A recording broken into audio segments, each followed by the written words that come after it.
Hello അങ്ങനെ നീണ്ടൊരു 2 മാസത്തെ ഇടവേളയ്ക്ക് ശേഷം ഞാൻ വീണ്ടും വന്നിട്ടോ. ഇപ്പോൾ പണ്ടത്തെ പോലെയല്ല, കുറച്ച് സപ്ലിമെൻറ്റ്സ് ഒക്കെ കഴിക്കേണ്ടതായിട്ടുണ്ട്. ഗ്യാസിന് തീരെ ക്ഷാമമില്ലാത്തതുകൊണ്ട് രാവിലെ അതിൻ്റെ ഒരു ടാബ്ലറ്റ് കഴിച്ച് തന്നെ തുടങ്ങാം. പിന്നെ അത്യാവശ്യം ലേറ്റായിട്ട് എഴുന്നേൽക്കുന്നത് കൊണ്ട് തന്നെ രാവിലെ ബ്രേക്ക്ഫാസ്റ്റ് ഒന്നും ഉണ്ടാക്കാൻ ടൈം കിട്ടാറില്ല. സോ നൈറ്റ് എന്താണോ കഴിച്ചത് അത് തന്നെയായിരിക്കും രാവിലെയും കഴിക്കുക. പിന്നെ ഈ ഇടയായിട്ട് ഞാൻ ചായ എന്നുള്ള ശീലം മാറ്റിയിട്ട് പാൽ കുടിക്കാൻ നോക്കാറുണ്ട്. കാരണം ഈ ഒരു ടൈമിൽ നമ്മൾ നന്നായിട്ട് പാൽ കുടിക്കണമല്ലോ.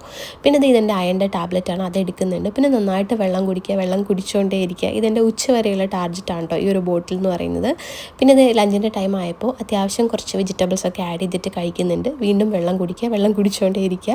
പിന്നെ ഒരു 3:30 ആയപ്പോൾ ഉറങ്ങാൻ പോയി. ഒരു 5:15 ആയപ്പോൾ എഴുന്നേറ്റപ്പോൾ ചെറിയൊരു തലവേദന ഉണ്ടായിരുന്നു. അപ്പോൾ ഒരു ചായ ആകാമെന്ന് കരുതി. പിന്നെ അധികമൊന്നും വേണ്ട, ഒരു 1-2 ബിസ്ക്കറ്റൊക്കെ കഴിക്കുന്നുണ്ട്. പിന്നെ വീണ്ടും വിശന്നപ്പോൾ അതേ ഒരു ഫ്രൂട്ട് കഴിച്ചു. ഈ ഇടയായിട്ട് ഭയങ്കര വിശപ്പാണ് കേട്ടോ. ഹസ്ബൻഡ് വരാൻ ലേറ്റ് ആവും. അപ്പോൾ ആ ഒരു ടൈമിൽ എനിക്ക് വീണ്ടും വിശക്കും. അങ്ങനെ ഇതൊക്കെ കഴിച്ചിട്ട് ഇന്നത്തെ ദിവസം അങ്ങനെ അവസാനിപ്പിച്ചു. അപ്പം എല്ലാവരും ഹാപ്പി ആയിട്ട്, സേഫായിട്ട്, ഹെൽത്തി ആയിട്ടിരിക്കുക.